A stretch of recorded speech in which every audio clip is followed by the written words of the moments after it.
Praise Arnold, and welcome to the latest episode of the Fearless in Devotion podcast. We've got Tim Edwards, we've got Liam Randall, we've got myself, Andrew Pollard. Reese has got an injury he's recovering from, so best wishes on that. A hand injury, however, he suffered that. And Andy Gilpin is in New Zealand, possibly. Is Yeah, this he's weekend? watching the cricket, isn't he? I think.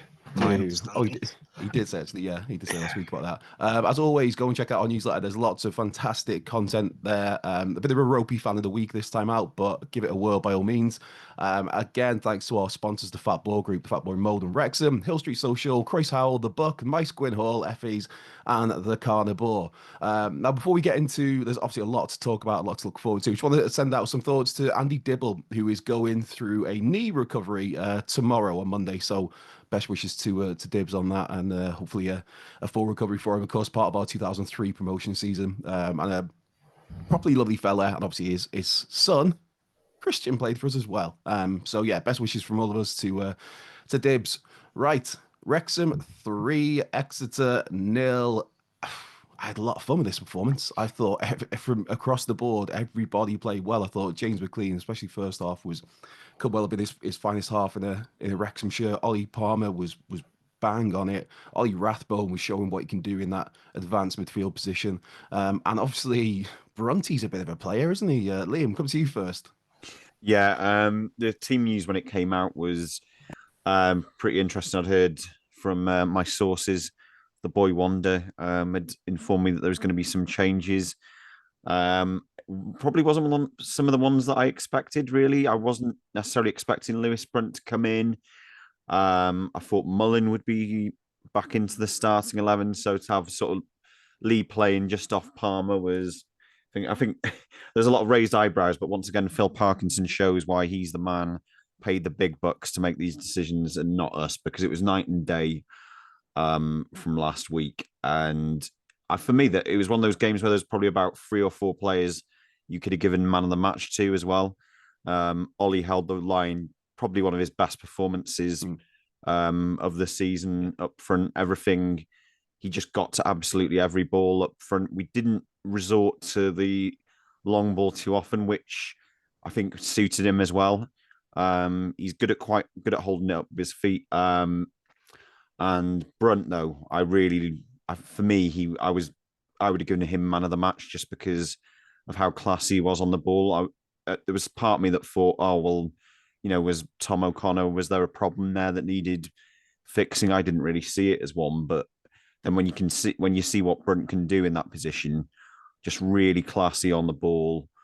And it's nice to actually see some of those summer signings really coming good as well. Yeah, it's that's kind of the Phil Parkinson way, as we've seen over the last few seasons, is when we do make big signings, they don't necessarily always come straight into the team. There's that kind of bedding in process, and it was a bit left field to see Lewis Brunt play yesterday, but brilliant, and a very healthy turn of pace on him as well. And I thought Matty James in the middle of the park as well, just one of those players where you can just tell the poise, the composure, just his touch and awareness, moving a lot without moving at all, if that makes sense, keeping things simple. Yeah, I thought it was just very good from across the board, and obviously all 3 balls coming from crosses, which is always nice to see. Tim, what did you make of it? It was very, very good. I mean, I kind of think we always kind of were going to expect a reaction because of how bad we were at Stockport on the whole. And I think the big thing for me that stood out, or the one thing in my head that came to my attention, was standards. It's all about high standards. If you drop below those standards, expect the axe to be wielded. And that's exactly what he did. That's not against any of those players from last week. It's just we're now in a position where didn't quite work. You didn't quite hit those levels. So we've got players waiting in the wings who've trained hard all week, can show they're more than capable of coming in and doing a job, and they've done just that. So it's a luxury we've never really had this consistently before. Certainly not in my lifetime supporting the club. We can just swap these players out, and these players that can come in, like the ones that we just mentioned, just so effortlessly, and put in performances of that magnitude is a joy to behold. It really is. And I just think straight out the traps, fast start, the aggression was there. And you got to say hats off to Charlie and his ground staff. I know Phil Parkinson has reserved special praise for them as well. few people saying, "Oh, the game might be in doubt." It's like, come on, we got people shoveling snow off the pitch for that Southend game a couple of years ago. This is always going to go ahead.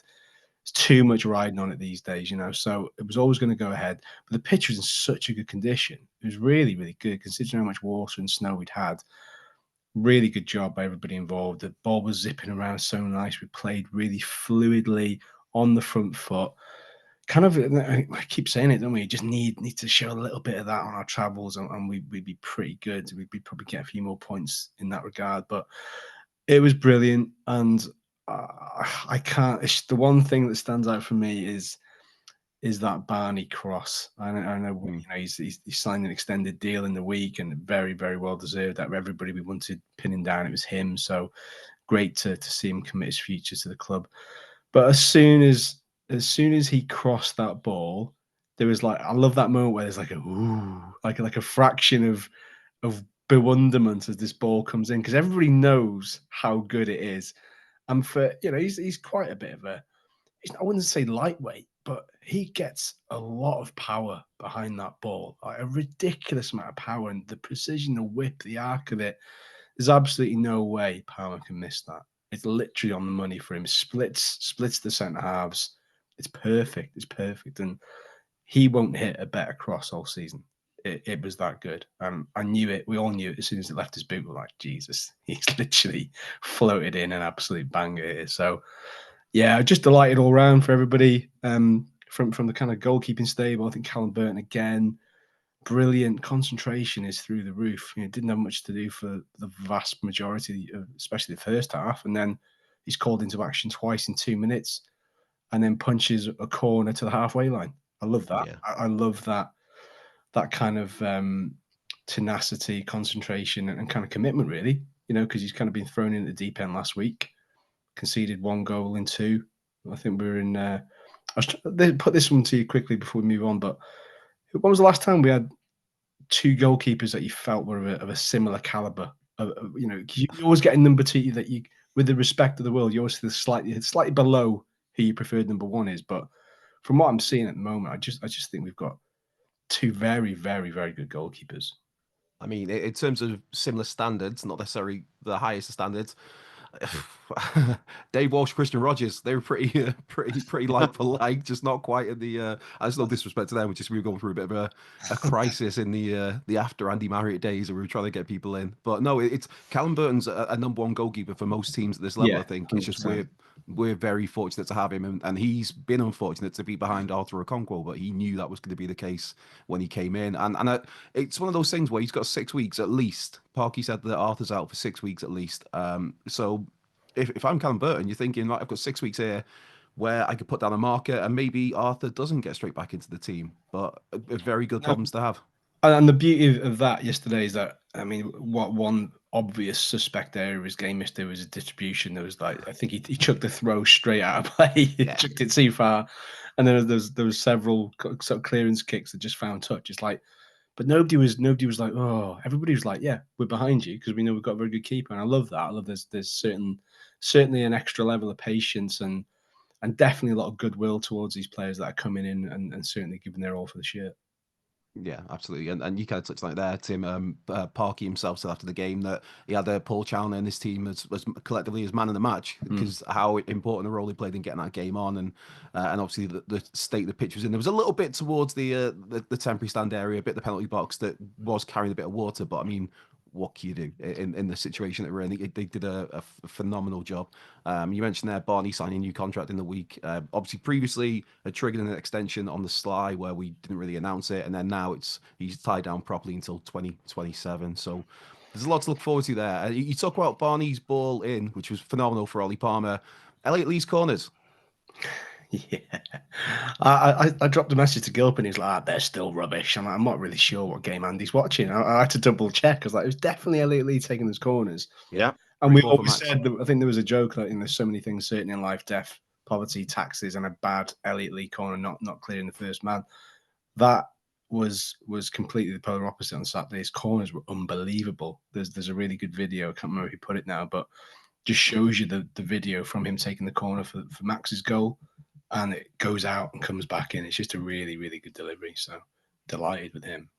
Yeah, I thought he had again one of his better games in a while. Elite Leagues. It's been a bit of a struggle at times this season for him, and I just thought the one thing you get with Elite Leagues, even if he's not playing well, it's always a shift is always put in. And I thought he another one. You could go through the team from. I mean, we're not even really talking about Max, but Max had another fantastic game. But you see that team and you see Dan Scars taken out, and you're thinking, well, hold on, what's going on here? But hey, in Parky, we trust. Tim, on our agenda notes here, the gaps in the temporary stand. Now, you've been told before not to be the crowd police. This kind of feels like you're being the crowd police. Oh yeah, don't get me started on that. Jesus Christ, I was fighting fires yesterday. Like whatever you do not mention atmosphere, chants, retweet Chester scores during the game, or indeed tweet during the game. That's apparently off limits by all accounts. My phone never comes out of my pocket when I'm in the game. Genuinely, I'm one of them.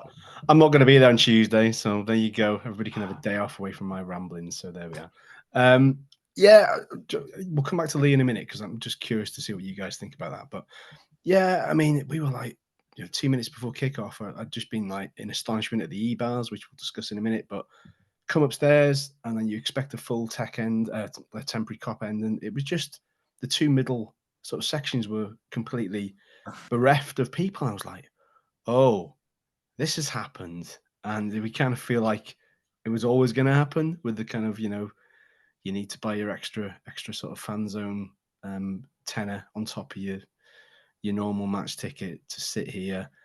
Given that the weather was pretty grim, it didn't actually turn out not to be that bad. It's quite a mild day during the game. But I think all those things just came to a bit of a head. All those things just came together. Christmas is a month away. People are keeping a bit more of a tight purse string really for that. And I just think it didn't look great. I'll be honest. It's a bit weird. I think it was our lowest crowd of the season. Our lowest, it's still 12, wasn't it? 12 something. 12,484. Yeah, it just looked a bit. It felt like a bit sad again, like before the Kop was there, before it was redone. Just the old Kop sitting there, just dilapidated. It looked a bit crappy. But that's a bit hard. Comparing it to the dilapidated Kop. No, you know what I mean? But yeah, because they're grey seats on a grey day. It was just a chasm because you got people to the left, you got people to the right, a little bit down the front, a little bit on the back, and just this big gap. So imagine the stewards just saying, "No, you can't sit there because you haven't paid for a ticket by here." But I don't know what you guys think. I just think that. I think the powers that be will have to have a look at it because, ultimately people have said, yeah, I'm not paying that on top of the weather to come into a place where I'm going to get drenched to pay more so close to Christmas. I just think all those elements have come together and it's shown finally. Yeah. Liam, do you come away from that thinking like, there's a bit too many empty seats there, or is it? Because for me, I'm more like you said there, Tim, you kind of like countered your own argument by pointing out all the really valid reasons for why people might not be there. I just think the weather and that open end stand, and what I believe is because it's a temporary erection they steady on, that you can't put a roof on it, which sounds even worse. Anyway, Liam, take it from here, please. Yeah, I mean, I'm glass half full generally because let's be honest, it's nice, for 12,500 to be a quote bad sort of attendance is, that's still really good. I do think people are voting with their feet though on account of the extra charge. I don't think that our fan base necessarily has what you'd call the prawn sandwich brigade yet. I don't think people have necessarily got the extra money to be paying an extra £10. I think some of the international fans do have a bit of extra cash to spend and that type of thing, but they're more likely going to pump it into merch and buying things like that. So I think the fan zone, as good an experience as I've been told it is by people who've been in there, I just don't think people are willing to pay an extra tenner for it. And it was telling that the empty seats were in that middle section. So I think the club's going to have to look at it again because they tried offering, I think it was a free drink, wasn't it, for Saturday's game and things like that. They must be recognizing now that the way that it's been rolled out isn't quite working. I don't know what the solution is. Is it to offer it just for free and just take the money off sort of food and drink sales, that type of thing? I can understand the logic in it, but I just think the way it's been executed perhaps hasn't been the best, and that speaks to why you ended up with those empty sections. It's not a massive criticism of the club, but it's just maybe something you try something it doesn't necessarily quite work how you wanted. So maybe you look at how you tweak it moving forward. Yeah, and we've got to take into account obviously 3 home games in a row, so there's that aspect to it as well. And I mean, it is good. I went to the fan zone when it was free a few weeks ago, and it's great. But then you get people say, "Well, I'm not going to pay £10 just to play a game of table football and meet an injured player." So I suppose it kind of depends what you want to get from it, really. But I think it will be people will look at it and go, either make it free or you make it a £5, one or the other. Yeah. One thing that's not come to me and Liam yet in the Mill Road, but the E-bar experience. Tim, did you get to indulge? Yeah, I think I put a picture. I think I sent Andy a picture. It's like they finally got the e-bars, and he goes, "You have to do a review for the newsletter." What an exciting thing to review! I paid money, I got a beer. Right, the Yeah, end. I'd heard they were going to do it, and I think we'd mentioned it on the Fearless Twitter a while back. I think Tranmere and a few other clubs have been whacking these e-bars everywhere, and obviously we got premium amount of space in certain areas.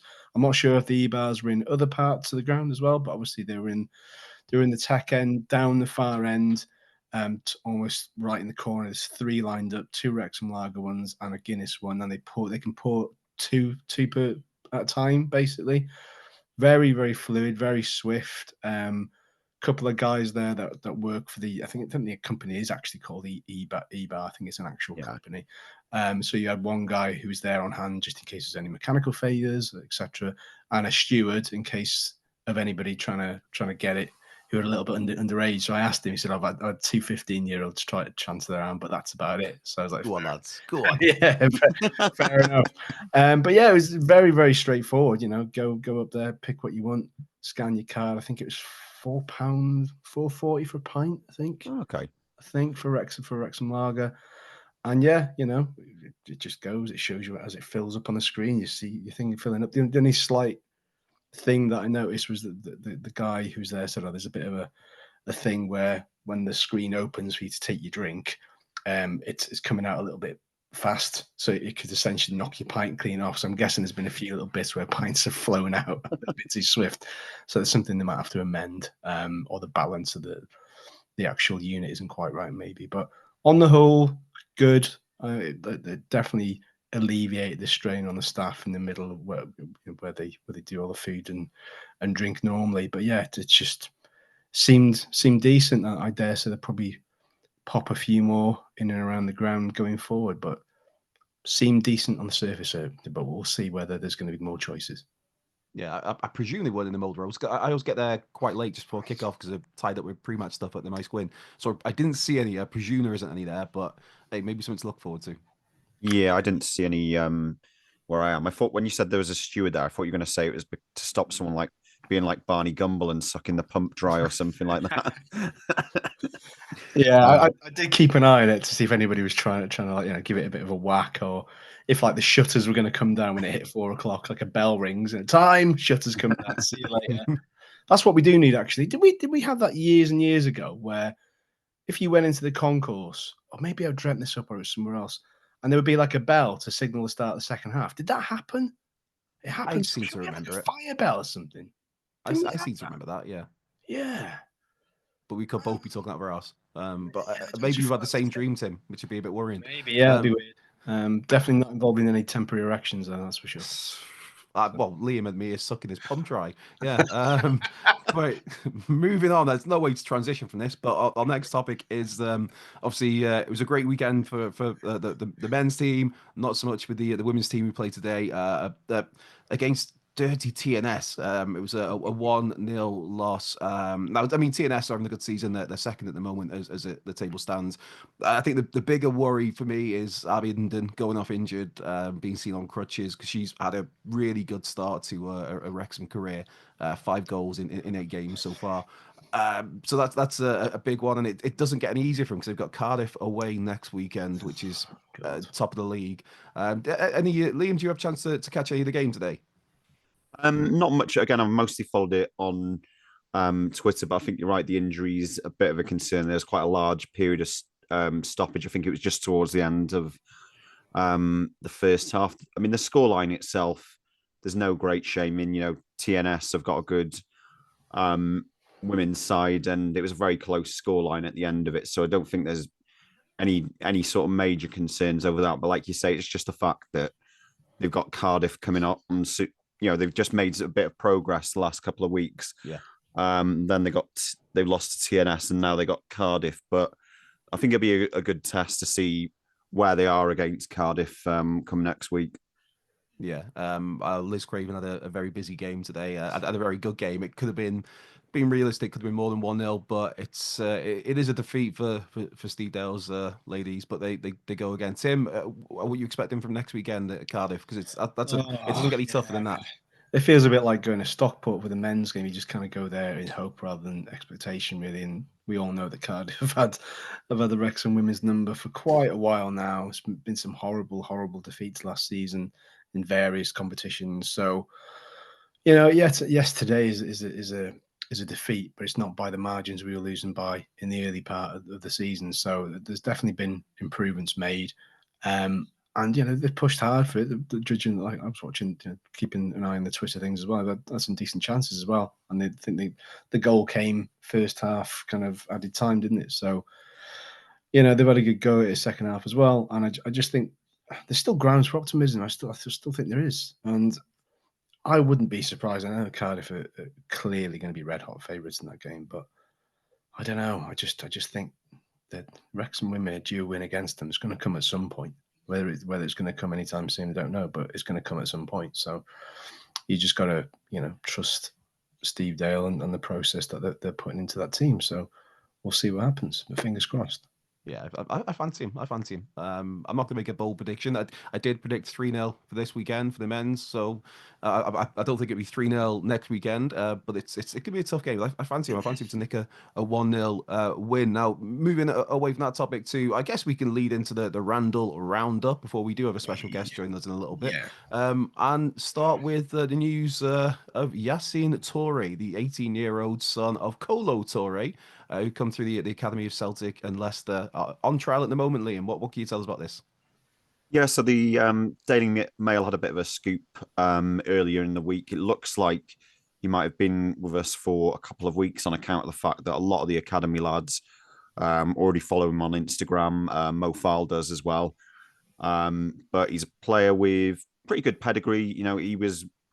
When his dad was coaching at Celtic, he started off his youth career there, then moved to Leicester, scored quite a few goals for them. He's a right-sided winger stroke forward, so pretty different to his dad because he was a decent defender back in the day. So yeah, it speaks to me of the fact that the club's sort of scouring at the moment to find where we can, uncover young talent. That's one thing that Parky spoke about this week in the podcast with Men in Blazers. He basically, I think we all recognised it during the summer that there'd been a shift, but he confirmed that he's been working with Michael Williamson to bring the average age of the squad down. So I think this is part of that, basically. Like we saw with Josh Adam, it's not necessarily just looking for players who can make an instant impact now, but who could be crucial for us going forward. So I'm interested to see if Yassine does ultimately earn a contract with us. Yeah, I know. Well, we mentioned before we were doing the planning for this, or when Tim was doing the planning. To be fair to Tim and the work he's done there, about maybe famous other sons who've played for Wrexham over the years. Obviously, Darren Ferguson is the obvious one that comes to mind. Christian Dibble, mentioned Andy Dibble earlier on in the opening here. Christian Dibble, very solid for us, and his old man Andy Dibble, of course, Wales international, his days at Man City. Any others we can think of famous sons? Was there Redmond? Was that Paul Edwards'? Oh yeah, good yeah, shout. Great yeah, shout. Devontae. Paul Edwards and Devontae Redmond. Yeah, good shout. Great shout. Good shout. Huge potential with him when he came in, but just never worked out for. Yeah. I'm sure he ended up in like Dubai or Qatar playing a game over there. Yeah. But yeah, shame really. Yeah, he looked very decent. It seemed like one of those players where you just kind of had to give him total freedom, really, and it could work, it could not. But obviously, we didn't have the luxury of being able to give him that freedom. Yeah, that's a great shout. Let us know if you listen to this or watch on YouTube in the comments. Any other former, sons of famous players you can think of? Because we're stumped at 3, so that's kind of. I reckon they're going to be going way back. There's got to be somebody. There's going to be something that obvious that we're missing. I don't know what. I don't know. It's going to be something really random, isn't it? It'll be like Dennis Smith, and it turns out his son was Alex Smith. Who someone's like, hold on. No. Yeah, no. What were you thinking? I was got for some reason Sam Easton came into my head, Really? which is there's no ties there whatsoever with anything of any note apart from he played for the Slops as well. I'm pretty sure you had a spell at the Jester. Right, what else we got on the Randall roundup? Because there was obviously the story doing the rounds this week of Ollie Palmer going and paying a visit to Archie White, which I'm doing a video call with Ron McElhenney. Now, Archie, if people have missed it, a 12-year-old massive Wrexham fan who's got a rare blood cancer that he's in all the hate at the moment. But by all accounts, a lot of the players have done video messages for him. As mentioned, Ollie went along, popped to Alder Hay off his own back, and I think played some Xbox with him and got a video call from one of the bosses. Yeah, I spoke to Archie's mum, Sarah, on Friday. Absolutely lovely family. Archie's been a fan since he's had a season ticket since he was a baby, by all accounts. So lifelong Red. He has been diagnosed recently with a rare form of cancer, undergoing treatment at Alder Hay. So the family sort of broke the news to friends, etc. That's him as a baby. He's 12 now. That's him as a baby. Yeah, great stuff. Yeah, so they broke the news to family last week, and we've had a massive outpouring of support from people at the club. Mullin, Lee, Ollie Palmer, Rob McElhenney had also sent him a video message just to wish him all the best. And so Sarah sent messages back to the players essentially saying thanks. And she said Ollie's video was particularly sort of heartfelt. And then he asked where Archie was, but didn't really say anything more than that. Then lo and behold, I think it was Thursday, just turns up completely out of the blue, unexpected. And Archie said, I think I can hear Ollie Palmer outside. When he was in his room, Mum was like, nah. And the next thing, he just walks through the door. She's like, what are you doing here? He was just like, well, I was really sort of moved by Archie's story. I just wanted to come and say hello. And she was like, you know, they could have turned your way or something. He was like, well, don't really care. Just wanted to, just wanted to come and see him. So, I mean, it's really nice of him. He was playing FIFA or whatever the equivalent is now. I think it's EAFC, isn't it? Or something like that. Yeah. Ollie lost, by the way. Archie beat him. Dedicate the goal to him as well, didn't he? Yeah. He spent a lot of time there, and then Archie was saying, "Oh, my friends aren't going to believe me that Ollie Palmer's here with me." So Ollie was like, "Oh, we'll ring a few of them, shall we?" And just by pure, thinking none of them were picking up. So he was like, "Oh, who else can I try? Rob McElhenney." And he was actually on the set of Always Sunny. So you see the first clip where he's with Charlie and Glenn.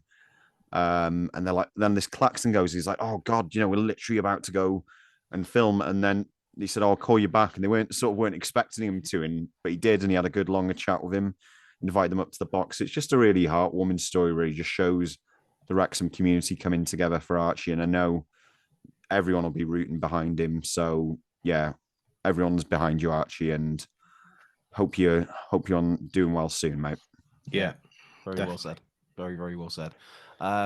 Right, so we will have someone joining us in what, next 10 minutes or so, is it? Or well, he's in, he's waiting. Shall we get him in? Oh yeah, let's get him in, and we can come back. So we'll get him in. So we've got Ben Ward from the Stacey West, which is a Lincoln City fan site, really, podcast, various content finalist people. We'll get him in, and he can talk himself up. So we'll get Ben in now, shall we? Let's see. Here we go. There's that moment of dead air. We wait for the audio. Nothing if not professional. Yeah, there we go. Are we going to see him? Is he going to? Here we go. Come on, Ben. There we are. The flying V in the background. That's what I'm talking about. Nice. Yeah, absolutely. Proper. Welcome. How are we doing, lads? We all well? All good. How are you? Very well, mate. Yeah, not too bad. So we're licking the wound slightly after a bit of a unfortunate match yesterday, but yeah, not too bad at all. How was it? What, Wickham 3-2 was it? at the Yeah, weekend? 3-2. To be fair, it was a really good game. Wickham are just very good. They're just a very good side at the moment. They were taking the chances. Ultimately, yeah, it was just one of those where you make a mistake in this division at the minute against a decent side and you're getting punished. Like if you watch the goals back for that game, their first goal was literally just Dariqua doesn't jump for it and it falls to the guy's feet. Second goal was just a really, really good goal. And the third goal was much the same. Guy loses his man, nods it in. So yeah, disappointing afternoon, but it was a really good game if you're a neutral, which unfortunately we weren't. I think we've said it before on this. I think we were really lucky that we got Wickham first game of the season before they started getting their gears going, because they're fair play to them. They've absolutely smashing it. Obviously we've got you good selves on Tuesday, 7th in the league at the moment. Am I right in thinking you've only lost once on the road in the league all season? Yes, yeah, we've lost twice we've lost twice away this calendar year. New Year's Day against Blackpool, and then the debacle that was the Crawley game a few weeks back. Right, that's I mean, ourselves, we massively struggle away. Thankfully, we're at home, but yeah, realistically, what's the aim for Lincoln on Tuesday? Are you coming here with the mindset of like we fancy ourselves to get 3 points, or is it come here and a draw would be a good result? I think given the squad situation at the minute, I think a draw would be just a phenomenal result. Very, very similar to yesterday. We kind of going into it, we said, if we can get a point against Wickham, we'd be delighted with it because, like I say, they're a great side at the moment. I think going from playing top of the table to playing second in the table, you kind of go, oh, yeah, okay. And we have, I wouldn't necessarily call it a crisis at the minute, but we have several of our central defenders out. We bought Tom Hamer in the summer. He has, I think, broken his ankle, or he's done something quite severe and he's had surgery. We've got Porty O'Connor, who is our captain and talisman. Basically, he had to fight through a severe dead leg, didn't train all week, played yesterday. He's touch and go for Tuesday night. And then we've got Adam Jackson as well, who has been out for a while, but maybe on the fringes, so we might see him Tuesday. And that's kind of meant that we've had to bring in Lewis Monsma, who, when he started the season, he was kind of brought back on a short-term contract because he's come back from 2 ACL injuries. So he's on a short-term contract till January. And yeah, it was we knew we'd have to manage his minutes. And well, kind of fortunately, but unfortunately, he's essentially doing Saturday, Tuesday at the moment, just every single game. So we'll have to see how he feels on Tuesday night. But yeah, defensively, we're looking a little bit short on personnel. So that worries me a little bit. And obviously, you guys are phenomenal at home as well. So it's one of those where we'd take a point definitely, and use a little bit of time after that to patch ourselves up. Yeah, so basically you downplayed it. It's there's hardly anyone's fit. It's the walking wounded. It's going in with low expectations. I like that. I like that. Just setting the bar low, so anything's a positive. Who obviously you said there defensively, it doesn't sound like you're anywhere close to full fitness or full capacity. But going forward, anybody we should be looking out for particularly? I think the main one that anybody will say if they're a Lincoln City fan at the minute is Ethan Arahan. He is our. Last season we had 3 like crown jewels of players. We had Lasse Sorensen, Lucas Jensen, and Ethan Arahan. The first 2 went over the summer. One Lasse went to Huddersfield, and Lucas went to Millwall. They were in the last years of the contract this year, so we got. I think the club have said it was potentially around £1 million for both of them, or well, for the 2 of them combined rather. So, yeah, we were happy to get the fees for them. But the other one was Lewis Mons, but the other was Ethan Arahan. He is he's just a phenomenal midfielder, like central midfield. I think if you stuck him in any team in the division, they become instantly better with him in. He's just come back from a short layoff from injury. I think there was probably a few players or a few fans rather, that thought we looked decent without him, and we would think, we'll be all right without him. It'll be fine. But he came back, and second half against Exeter last week, the game changed for the better when he came on, and then yesterday he was just back to his best self. So He is a player that I would be incredibly surprised if we still have in the squad in January, or in February rather, after the window.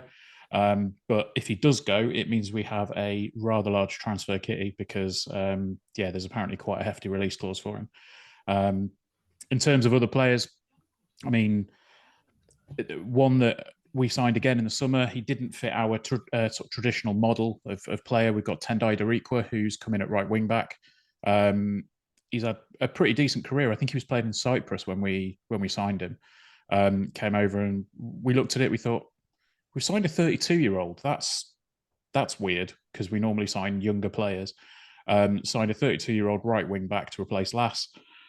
And I think, to be honest, he's probably the better player. He's phenomenal. He's got the engine of a 22-year-old. He's just ridiculous, and he's an absolute specimen as well. He's just like, if I was as fit as that at 32, I don't think I'd be recording podcasts. Let's just say that much.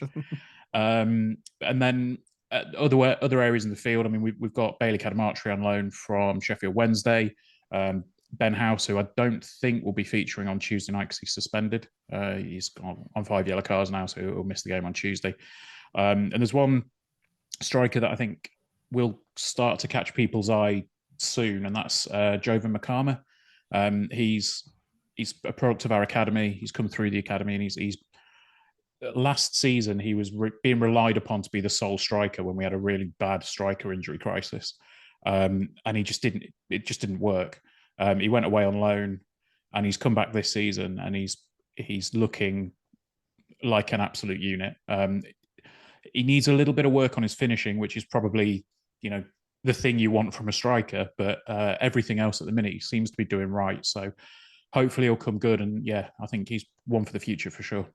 Yeah, how's Bailey Cadamartri getting on? Because that was somebody that was linked with us in the summer quite heavily. At one point, it looked like it would be a deal we'd get done, but obviously did not happen. How's he done so far? He's done all right. Probably not got quite the amount of goals he'd like to have. I think he's got. I know he's got a couple in the EFL Trophy, but yeah, he's good. He's just got pace for days again. There was a moment in the Peterborough game away a bit earlier on in the season, and it looked like he just took three players out of the game by the ball came across, he just rolled it across his chest and took the ball as if they weren't there. Unfortunately, it didn't lead to a goal, but he's got that level of skill. I think there's a little bit of frustration among some of the fan base where they're maybe not seeing him as much as they'd like to have done. Whether that's replicated at Sheffield Wednesday, we don't know. And we'd hope that we can keep him for the full season because, we've got something of a history, shall we say, when it comes to loan players that come to us and then have something of a career afterwards. Brilliant. Lads, feel free to chime in. I don't want to take all of this, so feel free. I'll be honest, I've got a bit of a soft spot for Lincoln, and I'll tell you the reasons why. Is it the sausages? No, it's not. It's not sausages. Yeah, pretty good. Lincoln, obviously, Sinsel Bank was the last game we played when we got relegated out of the Football League all those many moons ago. And a lot of the Wrexham fans dressed up in fancy dress, very well documented headlines in the Echo in your local paper for that game if you want to go look it up. But I remember, obviously, we won that game. Nobody was expecting us to win it. We won it. The pressure was off. Blah blah blah. It was a big pitch invasion. All of us ran on. Loads of Lincoln fans ran on. There was a big sort of police line or stewarding line. And I'm not really sure what the sort of purpose of it was. I think there was a bit of angst and anger on our side because we were fuming at getting relegated to begin with. But then some Lincoln fan broke the sort of the stewarding line and headed straight towards him. It's a big old unit. This guy is just going to chin me. I was just in a different zone. I was like, how have we got relegated after all this time? He came up to me, took his Lincoln City scarf off, put it around my neck, shook my hand, and went, "Good luck. Come back next season." I thought that's such a nice thing to do. I never forgot it. I just thought it was lovely. I just thought it was dead nice, and that's proper class stuff. That And I never for one moment thought it would take us 15 years from that moment to get back. And you know, the perfect symmetry to all this is that our last game of the season this year is at Sinsel Bank. So wouldn't that be nice to go full circle and have a much more happier ending this year? Anyway, that's my my nice little hazy, jolly story out of the way. The thing for me, Ben, is obviously when we played you then, and then obviously you came down eventually to the conference, and then kind of reinvigorated into the Cowley brothers, had that amazing cup run, got promoted, and then just kicked on, got out of League Two. And I was always like, for some bizarre reason, I kind of homed in on Lincoln as one of those teams who were being run really well and can show you how you can get out of the conference and really kick on, kind of blaze a trail through League Two, and then essentially consolidate in League One, which is kind of what you've done. So just tell us a little bit about that journey, and are you surprised? This was the two parts of the question. What should we expect from the remainder of this season? Because obviously we've seen a sea change in terms of the speed and the kind of, you only have to split second to make a mistake and it's game over, as you probably alluded to with yesterday's game. So what should we expect from the rest of the season? And are you surprised as to how Wrexham have taken to this division, as probably most of us have been, to be honest? Yeah, so I think just to touch on your comments about how the club's been run, I think Danny and Nicky coming in when they did was obviously pivotal. Around the same time, we also had it was probably a year or so afterwards, we had a change in chairman, and a gentleman called Clyde Nates came in as chairman. He'd been a heavy investor in the club beforehand. And I don't want to speak out of turn, but I genuinely think that Clive is one of the best, if not the best chairman in the EFL. And he's just one of the best people as well. He is just a phenomenal person. He's brought in investment in from the right places. We're not, and when I say this, I do not mean this as a dig at all, by the way, but we're not reliant on, one or two people. That there are other clubs out there that would be completely reliant on a single individual. If they decided to go, they took the money out and the club would go pop. We're not in that boat. We've got investors all over. And I think the team around the team off the pitch have done so much right over the past few seasons. I mean, I mentioned that we obviously had the loan players that have come in, and we've developed them. In the 2020-21 season, when it was all behind closed doors, we had Brennan Johnson and Morgan Rogers playing in the same team in League One. So that gives you an idea of, that we were getting trusted with loan players, and now we're at the point where we're able to buy younger players and then hopefully sell them on for a profit later on. I think that consolidation word where you say there, it feels like we're coming out of that period now, and we want to kick on, and we want to be able to get into the Championship. In terms of what to expect from the division, honestly, this season I've got no idea. I have absolutely no idea what to expect. I mean, we all thought that Birmingham were invincible, and then Shrewsbury decided to, Did you see the goals they conceded? I haven't yet, no. Go and have a look. If you're in a laugh, and I don't mean this in a disparaging way, but if you see the goals that Birmingham conceded to Shrewsbury yesterday, you will never believe it. They are comical. I mean, I will always have a soft spot for whichever club Gareth Ainsworth manages, because he's a bit of a Lincoln legend. But that did bring a bit of a smile to my face yesterday. I think it's such a cliche, but anyone can beat anyone in this division on any day. If we play well, we can match any team. And I don't think there's been many instances where we haven't matched a team in terms of ability or skill. We had an off day against Crawley and they battered us for it.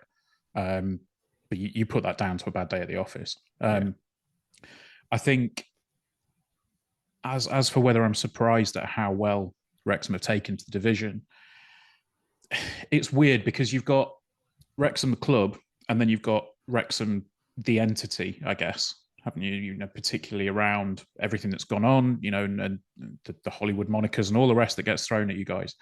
But I think I'm not particularly surprised. What I am surprised about, actually, and I did have a chat with somebody else for our show a bit earlier on, was that Ollie Palmer seems to be a figurehead and something of a stalwart talisman for you guys, because he was at Lincoln and he was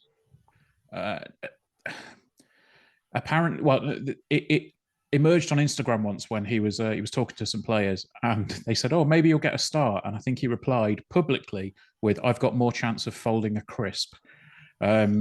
So yeah, Ollie Palmer was something of a divisive figure, maybe, but yeah, he was fine for us. I think one of my fondest memories of him is he got an equalising goal in the last minute, ran the entire length of the touchline with his shirt off, celebrating, and then realised it was offside. Amazing. I need to dig that. You need to send me the link for that. I think it was against Exeter. I can't remember. I'll try and find out to get out. But yeah, he was a character at Lincoln for sure. But I think that surprises me the most, that he's kind of taken something of a new leaf at Wrexham and he's really made a name for himself. But as for how you guys will fare for the rest of the season, I honestly don't know. I mean, if you can strengthen in January, then you've obviously got a great shout of being top 6, if not top 2. We want to be up there as well, but I think a lot of that will depend on what we can do in January and whether we can hold on to players. But yeah, I honestly don't know what to say to expect, because this league this season is a very difficult league, but at the same time, we're seeing some bizarre results coming out at the moment. Yeah, no, fair enough. I can fully agree. Bizarre. Stockport and Birmingham, who saw that coming over the weekend, to be fair, in terms of bizarre results. Absolutely, yeah. Shrewsbury, not Stockport. Sorry. Yeah, slops. Dirty slops. You can tell you've had 2 hours sleep, Mr. Pollard. Oh, mate, it's been... if I'm hanging out my arse this weekend, I'm blaming it all on Sean Holmes, who came over from Derry, bless him, to come to the Wrexham game, came and visited us, my squin pre-match, did a talk there, and then proceeded just to drag me out at night with his pals and lots of shots and stuff. So drag you out. Well, I was out already, but I wasn't the one buying shots. That was him. All the Sambucas and the baby Guinnesses and the tequilas. And also a little side note. It turns out he had a totally related to Lincoln. Sorry, Ben, but it turns out that Sean Holmes had a role in James McLean signing for us, where James McLean actually rang, because obviously both from Derry. James McLean rang Sean Holmes before he completed the move, just to kind of gauge the thoughts on it. And as Sean put it, it was a kind of a match made in heaven. Exclusive. Yeah, there we are. Anyway, enough of my hungover ramblings. I had just one question for Ben. Why the Stacey West? So the Stacey West is it's the name of one of our stands. It's the North Stand in the stadium, and it's called the Stacey West after the Bradford fire. So obviously, the Bradford Stadium fire, 85, I believe it was, last game of the season away at Bradford. Discarded cigarette and a wooden stand and a mountain of rubbish underneath it. If you're sensitive to anything like that, I would advise trying not to see the footage, because it is horrific. But yeah, there were a number of Bradford City fans died in that day, and there were 2 Lincoln City fans that died that day as well, who were Bill Stacey and Jim West. So they named the stand after them, the Stacey West. And then when Gary started the blog up, he kind of approached the families and said, "Would you mind if I called the blog the Stacey West?" And they were happy to oblige. So yeah, we've been the Stacey West ever since the inception. Nice, class. Very good, great stuff. Loving that. To answer everything, Liam. That's great. No. I thought it was one of those at first where if you're a bit ignorant to it, I was thinking of Gavin and Stacey for some reason. There's no link whatsoever. But no, it's sort of quite a sort of a humbling story, but it's quite a nice, interesting one behind it as well. Yeah, and it's one of those as well. We had obviously the naming rights to the stadium went to LNER a few years back, and there was following that, there were discussions around things, and essentially we now have a fans golden share within the club. And one of the conditions of that golden share is that the Stacey West stand will never ever be renamed, because it's a tribute to two fans who sadly lost their lives in a probably football's forgotten disaster, I guess. Yeah. Does that golden share essentially give you a kind of fans vote on certain aspects of how the club is run and what decisions are made, essentially? Yeah, so it's essentially any decisions about the key aspects of the club, so like the club's name, the badge, all sorts of stuff like that. If there is any changes that ever need to be made, it will be put to a vote of members of the I think it's the supporters trust and any members of the club, essentially. So you know, if you're a season ticket holder, you get your say on it, and then it gets put out to a wider vote as well. We did actually change our club crest this season. So it previously was the traditional Lincoln Imp, and this season we've gone with a more sort of angular and modern version, which was actually the retro version from the 80s. But that was put to the fans' vote as well. So yeah, it's, without meaning to blow my own or blow the club's own a bit too much, it sort of goes back to saying it's being run well at the moment with good people behind the scenes, and you know, things are being done for the right reasons. How have you found that rebranding out of interest? Because that kind of, it's one of those topical subjects that always rears its head, and it has done again recently. With obviously, because our badge has been the same since the kind of 70s now. It hasn't been there forever, but it's definitely been there since the 70s in terms of the general design. Prior to that, there was a few other variations, council's coat of arms and so on.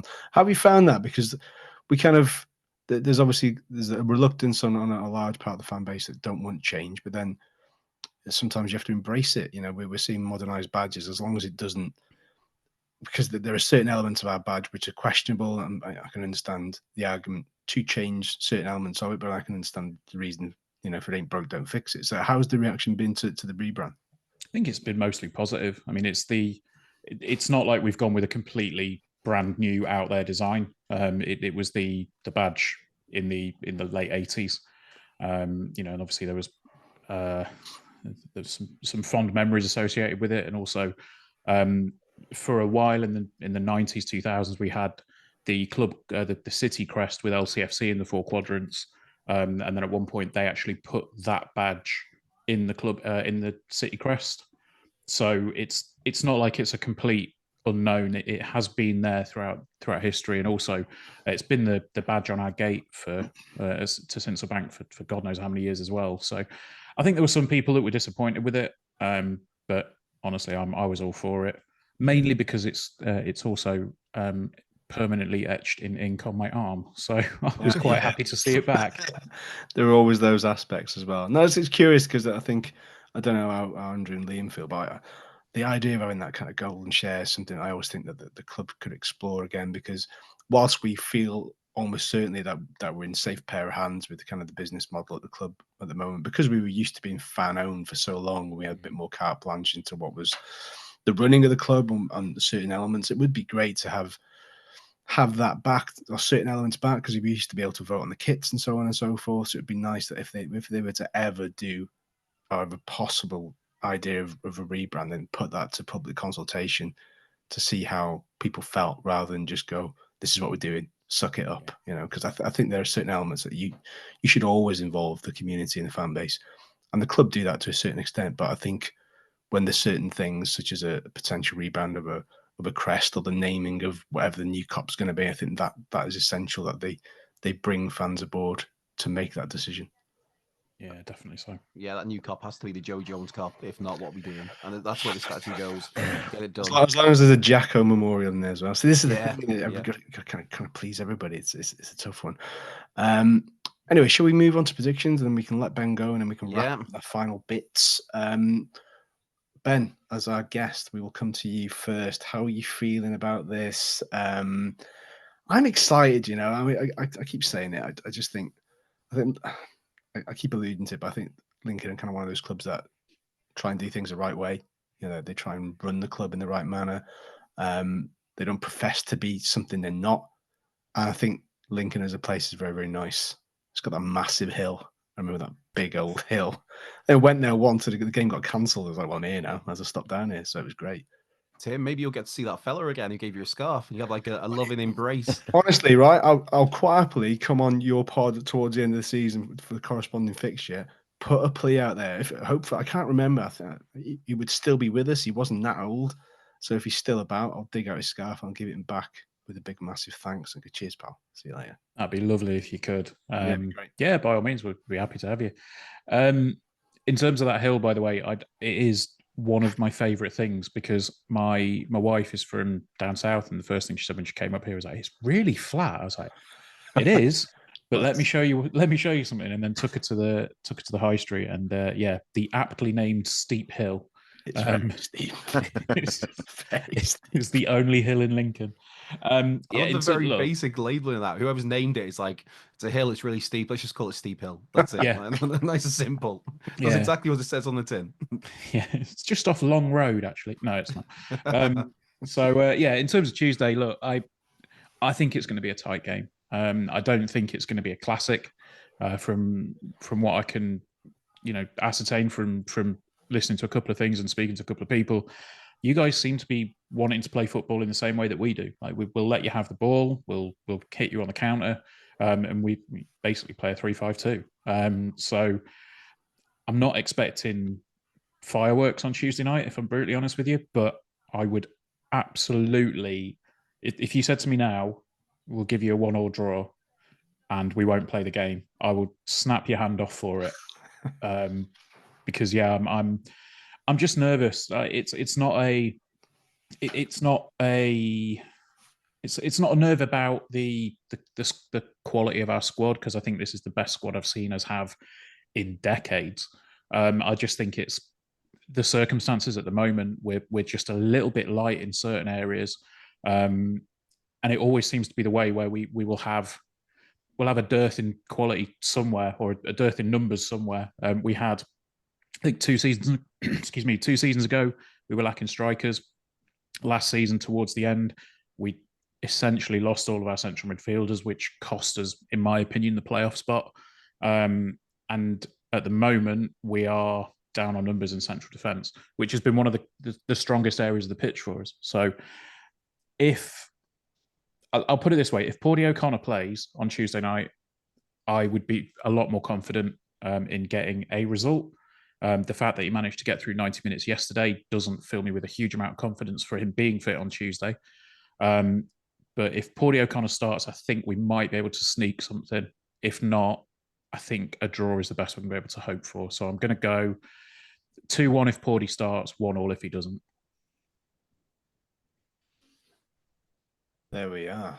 That is a strong prediction overall, I think. Liam, what are you thinking? I don't think it's going to be like Saturday necessarily, where we had things mostly our own way. Like I say it every week, but I'm generally confident when it comes to Wrexham play at home. But I think I'll go for a 2-1 win to Wrexham. Confident. I think I know what Andrew's going to say. To be fair, that was, I have to give a shout out to there was some lad at my square in pre-match. As I was walking to the game, he came up to me and went, 3-0, right?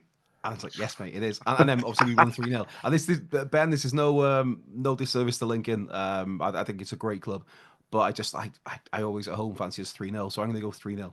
3-0 down. He says that he does say it every week. To be fair, yeah, it's not an indication of what are my thoughts on Lincoln. I just fancy us 3-0. Fair enough. Surely not. Back-to-back 3 wins, 3-0 wins. Jesus. Yeah, I mean, Exeter had only conceded 10 goals before they came to us on Saturday.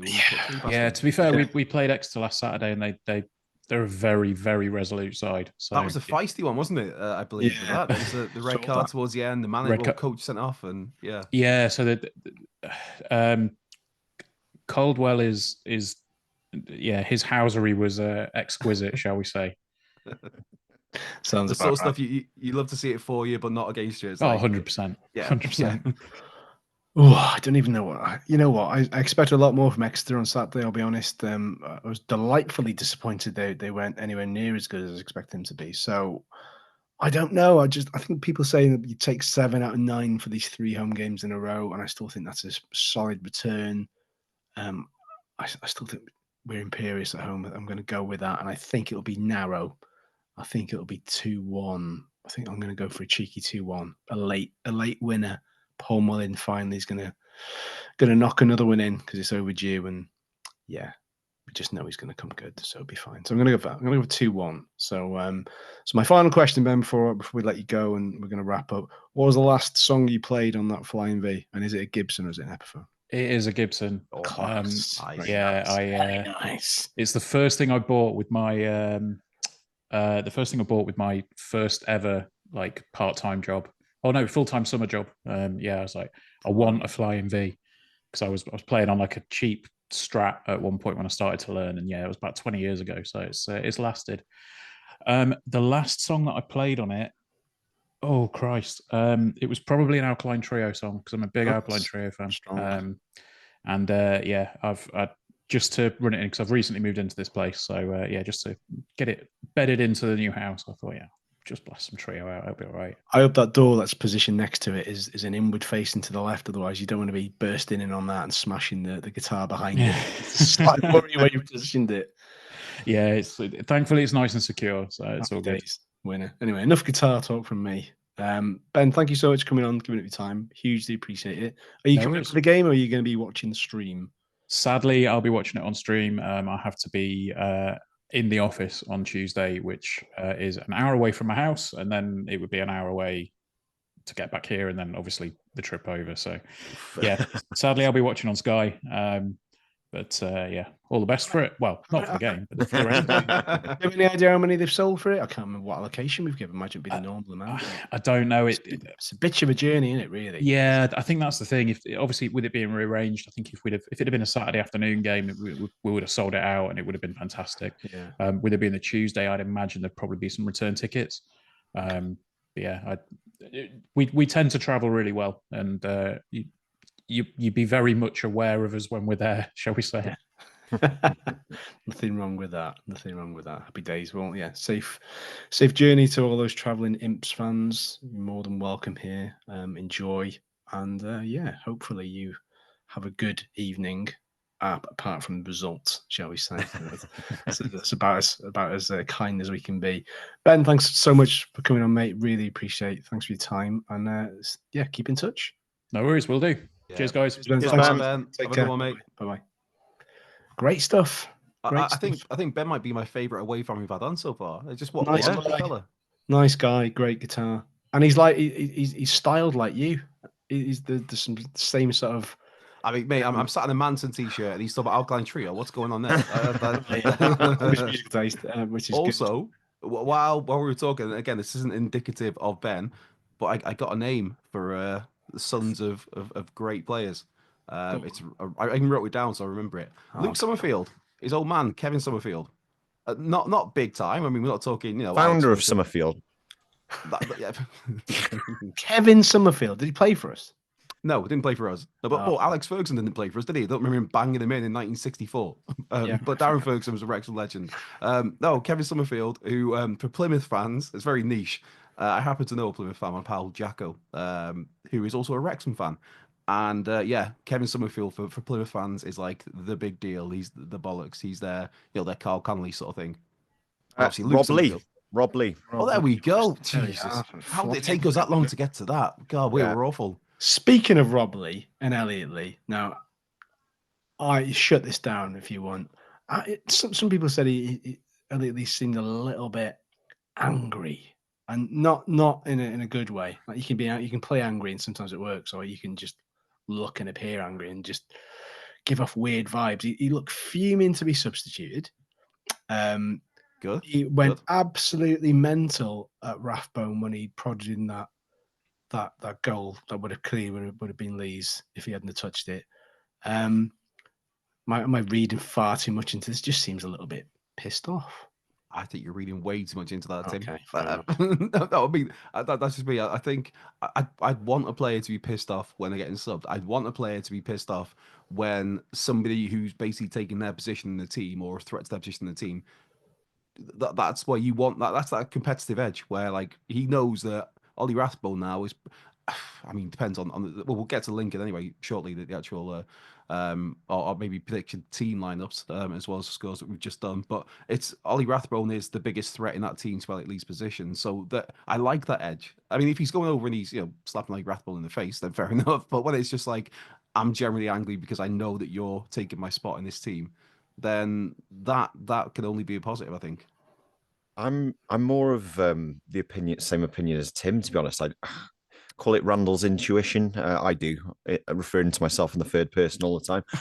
But I don't know. It's actually quite uncharacteristic of Elliot Lee, and there's just maybe I'm being a bit too much of a body language expert, but there was just something untoward about it. But I get what you're saying completely about the thing about wanting to play and that being a good thing completely. But it was interesting. I think quite coincidental because I think so. The Parky interview with Rog from Men in Blazers was, I think, perhaps around the time of the Mansfield game. But one of the questions was basically, there are players who want to play every week, every game. Are you a manager who allows, he wants his players to fight for their positions and demand to play every week, or do you assert yourself? And the example he gave was Elliot Lee, which I thought was quite telling because he said, yeah, Elliot Lee's a good example. We all love Elliot. He's great. I didn't play him against Stevenage because I wanted to save him for the Northampton game. And basically, Elliot wasn't too happy about that. So he mentions that he had to explain to himself, explain to Lee that, he wants him fresh for certain games. Hence why might not play him. He said, I didn't play him at Harrogate. Elliot's one of those who just loves playing football. But Parky's got big decisions to make essentially, and he wants to preserve him for certain types of games. So maybe it does just point to the fact that he loves football. He really wants to play, and I hope it's that. But there was something in it. I don't know what it is, but yeah. Yeah, well, there was that episode of I can't think which game it was, but it was the last season of Welcome to Wrexham, where he basically takes Steve Parkin's line of weakest piss, lads, weakest piss, and he's fuming in the changing rooms about I can't think which game it was. But it tells you he's just got very high standards. He wants to play every single minute of every single game, and that for me that's I think that's a good thing. You talk about the Randall's intuition. I believe there's still a little bit of the Randall roundup to come as well. Yes, yeah. Well, God, people can't get enough Randall, can they? So yeah, there was just the small matter of the 11.3 million share issue, which came out via Companies House, my favorite website beyond any on this planet. And so I've spoken to actually a Chester fan about this for an expert opinion, Dave Powell, who is Reach's chief business of sport. Business of football writer, basically to try and see what's going on here, essentially.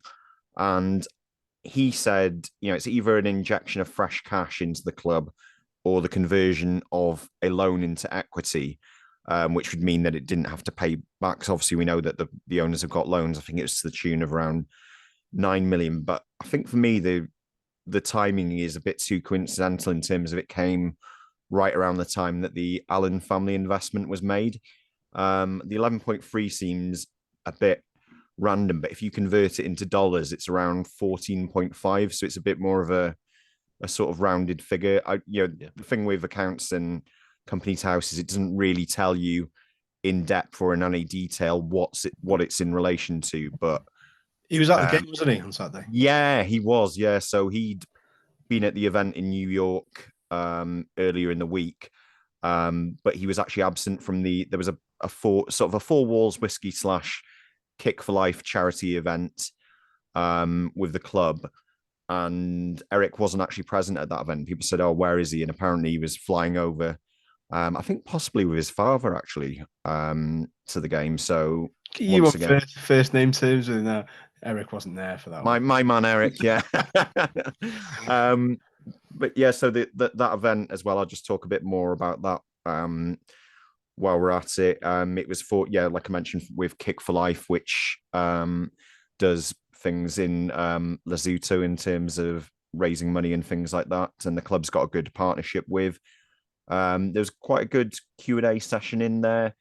some of it just general stuff, nothing too startling. But Humphrey Carr and Sean Harvey were there, and Sean has surprise shock. Phil Parkinson is going to get backed well in January, because he was essentially saying, we're third in the table, promotion's the aim. Why on earth wouldn't you back the manager in January? So I think it could be an interesting time to come, because I wonder if we're going to see one of those signings where it's, let's try and take us to the next level, basically. We're going to give Sam Darby a handsome, fat new pay deal for him tearing up. Hey, Dobbs is smashing it. Yep. Yeah, against Rangers the other day for Dundee. Yeah. So top scorer for that. I don't know. Again, I don't know how true this is. It's not based in fact, but there's some rumblings I heard over the weekend about we could have up to 10 million available in January, which sounds just daft. I mean, I don't know. It makes me feel uncomfortable. As in, that's not the Wrexham underdog story when we've got 10 million quid to go and spend on whoever.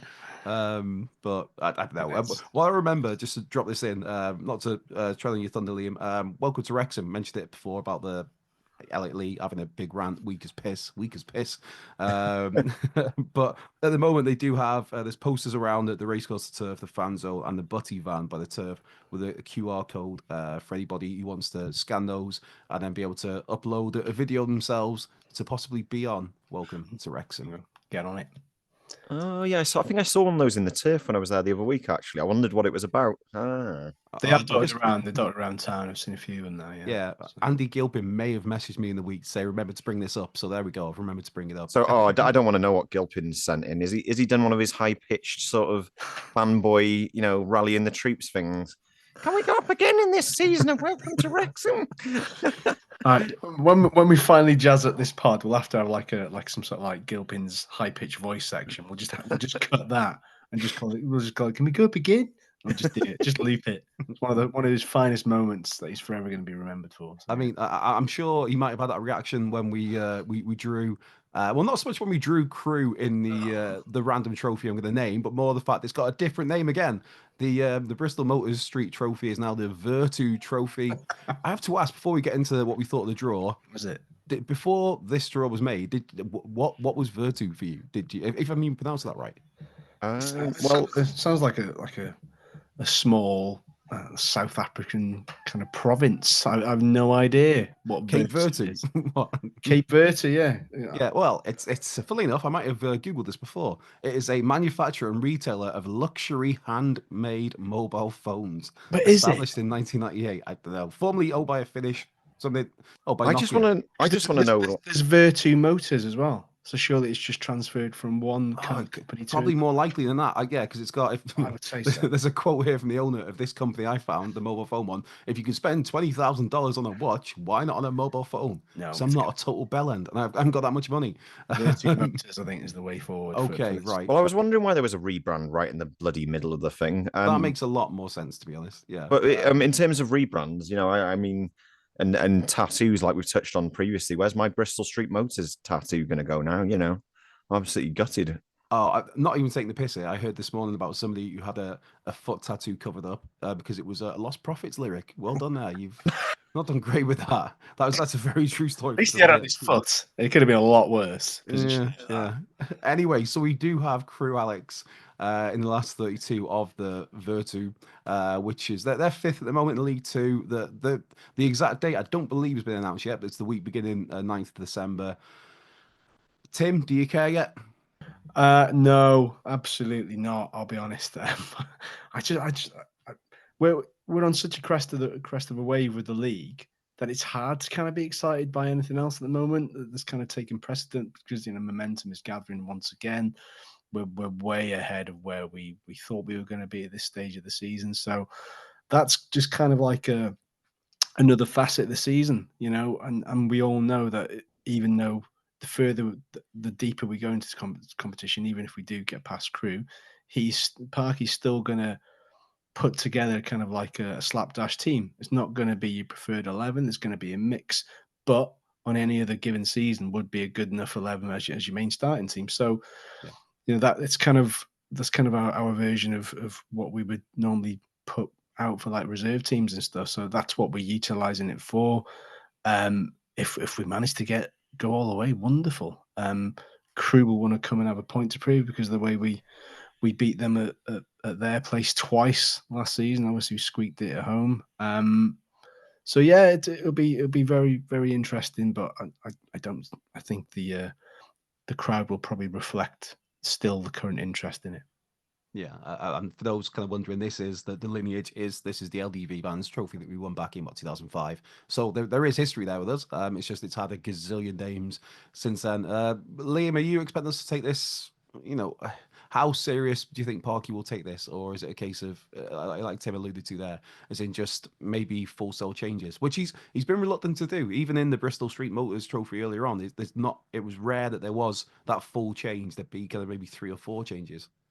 Yeah, I think he'll take it seriously. I wouldn't be surprised if it's some sort of halfway house between wholesale changes and full first team. I mean, we've got quite a few players at the moment who, like we saw on Saturday, are starting to come into the team who, Parky does this thing where he gradually introduces players. So once again, this competition provides the perfect opportunity to do that, really. So I'd like to see a bit more game time for Mo Fowl once again. Yeah. Players like that. And I don't like Crew, and I always want to beat them. So from that perspective, let's hope so. Yeah, I think it feels like it's gone on a while. I think we've covered everything on the agenda, apart from obviously we've got a free weekend this coming weekend. What are we planning to do? Is it a case of watching other games, or is it just disconnect from football totally? I'll tell you what I'm not going to do is go to more bloody kids parties like I have today. 2 in a row. I'm tired, man. Or get any more Lost Prophets lyrics tattooed on your feet. Yeah, definitely not doing either of those. Might just. I mean, who is playing next week? Why are we not involved? Is it because we got knocked out of the FA Cup? It is. That's exactly it. Okay, so yeah, there's not much going on, is there? To be perfectly honest, so I'm probably just gonna kind of forget about football for a weekend, do some Christmas shopping, bang the tree up, job done. Bang the tree up. Sounds very clinical. I might go on the Raz with Sean Holmes. It sounds like a good night. That's in the favour. I'm over to enemy territory next weekend. There's a mate of mine who's having a birthday party celebration in Shrewsbury, so I'll yeah, I know. So I'll be over there for a little bit. Don't come and bend my head if any Shrewsbury fans are listening. Dirty slobs. But yeah. So Liam's avoiding kids parties. Tim is avoiding football. That's the plan for next weekend. Yeah, pretty much. It's just nice to have a bit of a breather from it now and again, I think. And to be honest, it'll probably do the players a world of good as well, having that little sort of break from it, because it's a busy period. We all know it. It's been pretty relentless. It's going to get even more relentless with Christmas not far away and all that sort of stuff. That festive program that is pretty full on. So having that little bit of time that they can spend with their families, no doubt Maka will head back over the water and all that sort of stuff and probably box himself into the ground. So yeah, I think it's probably come at the right time, really. Everybody deserves a bit of a breather because of how well they're doing. So yeah. I think that pretty much brings an end to this. Of course, go and check out the newsletter. It's great. It's fantastic. Again, fan of the week this week is a bit controversial, a bit of an idiot, but other than that, it's all right. Is it you? It is me, yeah. Well, on top of that, just to counterbalance that, we mentioned Archie earlier on. He's going to be in our fan of the week in probably the following week. So he's given us some great answers, and yeah, I just thought it'd be a nice little distraction. And he'll be our youngest fan of the week for a while, and our fan of the year. So yeah, all good. Yeah, absolutely fantastic. Again, a shout out to our sponsors, the Fatball Group, Fatball in Mold and Wrexham, Hill Street Social, Crows Hall, the Buck, the Mice Gwyn Hall, FAs, and the Carnivore. I've been Andrew Pollard, Tim Edwards, Liam Randall. We'll be back next week, maybe with maybe Reese and maybe Gilpo will be around. If not, it'll just be the 3 of us again. Yeah, let's all get onto Michael Williamson about a golden vote. I like that idea. It's great. So, anyway, yeah, thanks for listening. Cheers, and speak to you soon. Take care. The town.